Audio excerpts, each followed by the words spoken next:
gusenga Imana itanga urubyaro, tugiye gusenga Imana ivuguruza abarozi, tugiye gusenga Imana yica akarande, tugiye gusenga Imana ikuraho abadayimoni, tugiye gusenga Imana ivuguruza ibyo abantu bavuze, tugiye gusenga Imana ijya itanga ijambo aho wariburiye. Umaze igihe kirekire waranyazwe ijambo, umaze igihe kirekire nta gaciro, umugabo yakwimye agaciro, famiye y'umugabo yakwimye agaciro, ndetse na famiye ivukamo ikwima agaciro kubera urubyaro, mbese inshuti zakuvuyeho. Ariko nje kuvugana nawe, hari mesaje y'Imana, ni ukuri ngwino dusengane Imana, ngwino dusengane Imana, icyo gisuzuguro cyose Imana ije kukirangiza. Imana ije gutegeka, hari Imana ije gukandamiza ibyo byose byagukandamije, hari Imana ije gucecekesha ayo majwi yose, ayo yose wumvaga, ayo bakubwira, ayo inshuti zikubwira, ayo umugabo akubwira, ayo abantu bakubwira, abaturanyi, mbese mu mudugudu utuyemo nta wundi bareba bavuga ati dore yangumira iratama. Ariko iryo hari Imana ije kuguhindurira izina,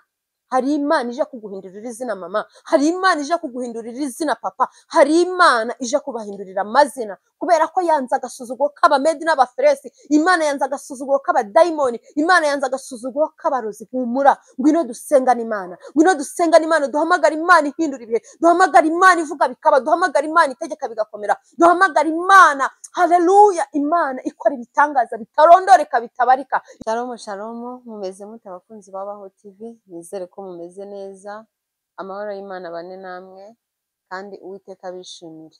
Ndabakunda cyane, nshuje abantu mwese munkunda, abantu mwese munkurikira umunsi ku munsi, nkababwira ngo Uwiteka ajya abanezeza, kubera ko narababwiye ngo simfite ibyo mbahereza bigaragarira mu maso y'abantu, ariko mfite data wa twese mwiza nsenga akanyumva, nzajya mbasengera ku Mana.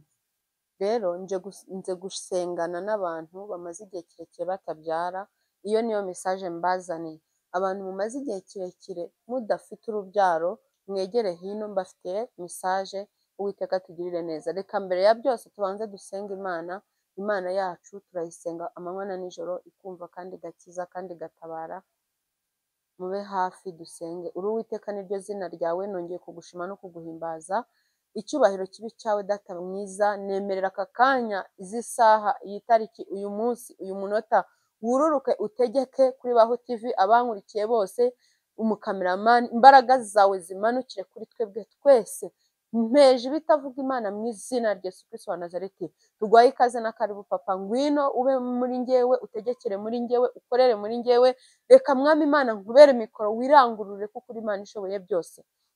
Urakoze kuri data wa twese mwiza, urahambaye, tubigusabye tubyize mu izina rya Yesu Kristo, amen.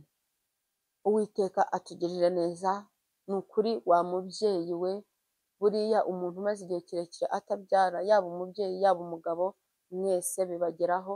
Ariko nje gusengana nawe, nje gusengana nawe ibyari byarishize hejuru ku buzima bwawe, yaba abarozi, yaba karande, yaba imyuka mibi, yaba ibitero byose bitandukanye, ibyo byose nje kukubwira ngo bigiye gupfa uyu munsi.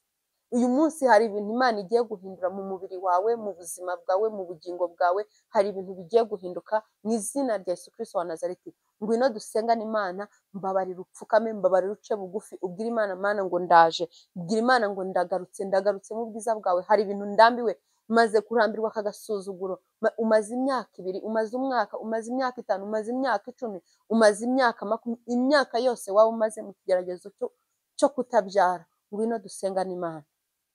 Tugiye gusenga Imana ihindura ibihe, tugiye gusenga Imana itanga urubyaro, tugiye gusenga Imana ivuguruza abarozi, tugiye gusenga Imana yica akarande, tugiye gusenga Imana ikuraho abadayimoni, tugiye gusenga Imana ivuguruza ibyo abantu bavuze, tugiye gusenga Imana ijya itanga ijambo aho wariburiye. Umaze igihe kirekire waranyazwe ijambo, umaze igihe kirekire nta gaciro, umugabo yakwimye agaciro, famiye y'umugabo yakwimye agaciro, ndetse na famiye ivukamo ikwima agaciro kubera urubyaro, mbese inshuti zakuvuyeho. Ariko nje kuvugana nawe, hari mesaje y'Imana, ni ukuri ngwino dusengane Imana, ngwino dusengane Imana, icyo gisuzuguro cyose Imana ije kukirangiza.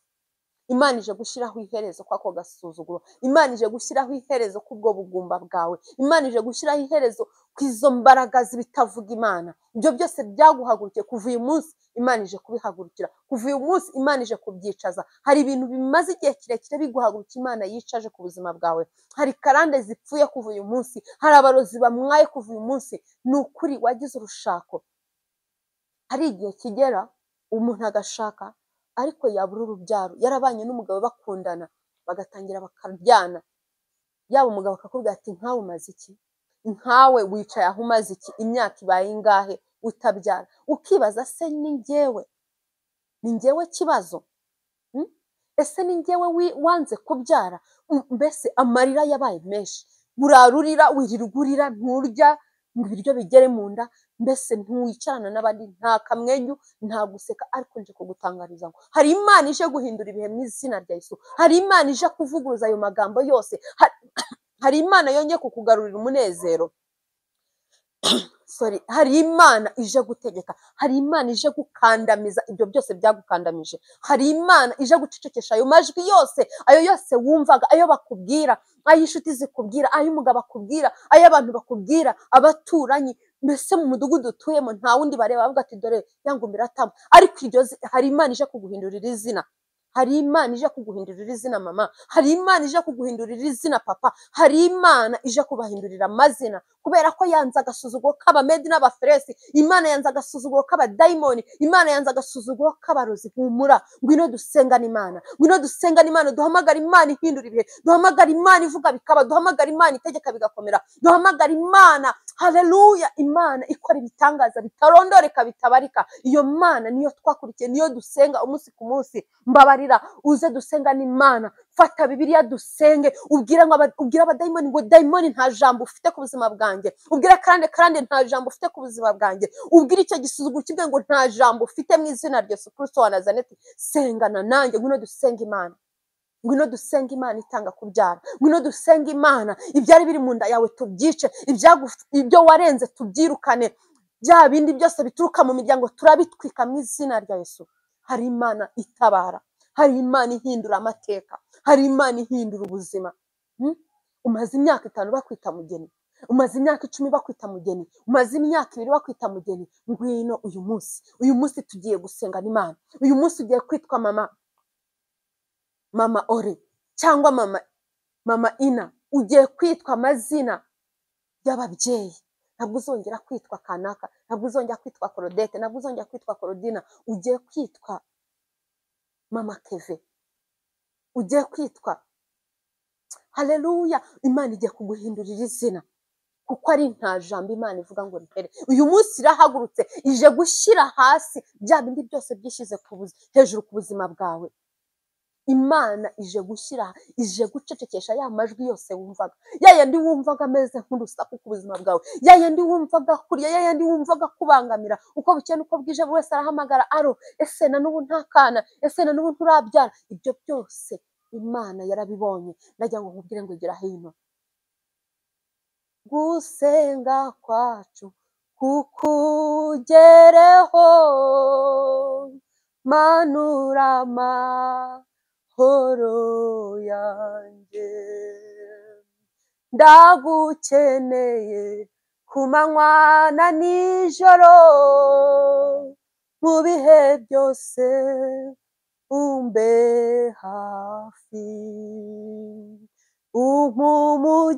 umugisha wawe, kuko utanga nta mubabaro ubamo, unkomereza amaboko, kuko nshobozwa nawe umpa imbaraga. Haleluya, haleluya. Uyu munsi, uyu mwanya abwira Imana ngo ndagukeneye ku manywa na nijoro, umbe hafi mu bihe byo gusenga. Senga Imana, ngo senga Imana, senga Imana, haleluya, ngo basinziriye nimubakangure, ngo bari kure nabo ibakureyo, maze baze barebe urukundo rw'Imana. Imana tugiye gusenga ni Imana ihindura ibihe, ni Imana ihindura iminsi, ni Imana ihindura amateka, abantu bagahindura amagambo, ni Imana ijya ivuguruza imigambi yose y'ibitavuga Imana. Ngwino dusenga ni Imana mama, ngwino dusenga ni Imana. Ndumva hari ibintu Imana igiye gukora, ndumva hari agasuzuguro Imana ihaze, ndumva hari ibintu Imana ici, hari imigozi yari kuziritse Imana iciye ku buzima bwawe, hari ibyari bimeze nk'imisozi Imana ihinduye amataba ku buzima bwawe, hari ibintu Imana yanze. Kuva uyu munsi hari agasuzuguro Imana yanze, kuva uyu munsi hari imbaraga za Satani zakugendagaho Imana ikuye ku buzima bwawe. Kuva uyu munsi nagira ngo nkubwire ngo humura, humura, dusenga Imana ivuga.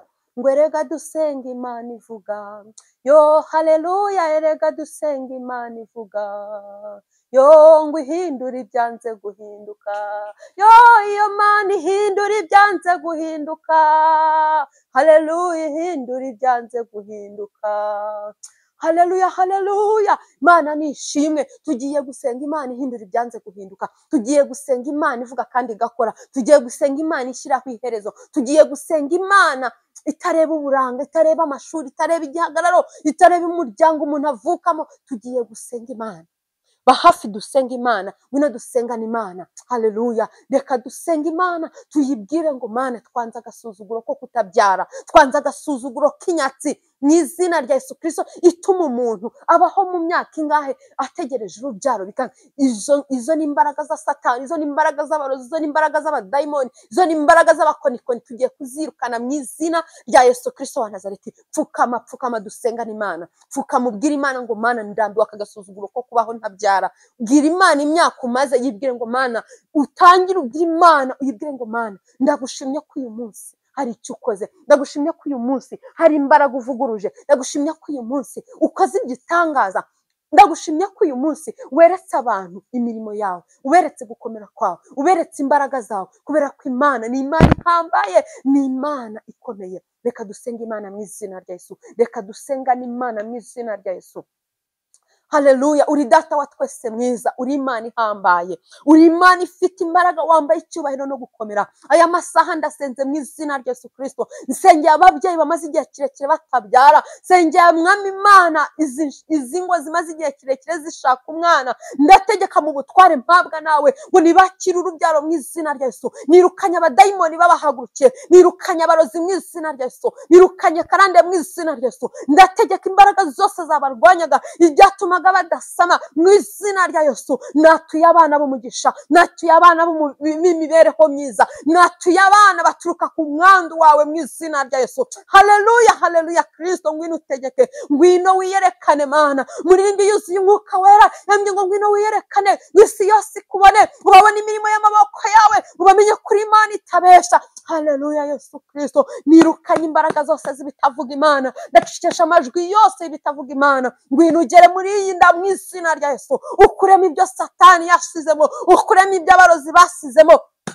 Pepuka china na Yesu, ndakwika imbaraga zose zahagurukiye ababyeyi batabyara. Mwami Imana, gera Mwami Imana mu migongo yabo, wirukane, ucagagure mu izina rya Yesu. Reka ibibero byawe bihereze gukikira, ibiganza byawe bihereze guterura, imigongo yawe ihereze guheka. Uri Imana ishoboye byose, wazuye Lazaro amaze iminsi napfuye arazuka. Haleluya, uracyari Imana ivuga bikaba, uracyari Imana itegeka bigakomera. Byananiye abana b'abantu njye ubishobora, bidashobokera imbere yawe birashoboka. Haleluya, Yesu Kristo, ndagushimye ko utanze urubyaro.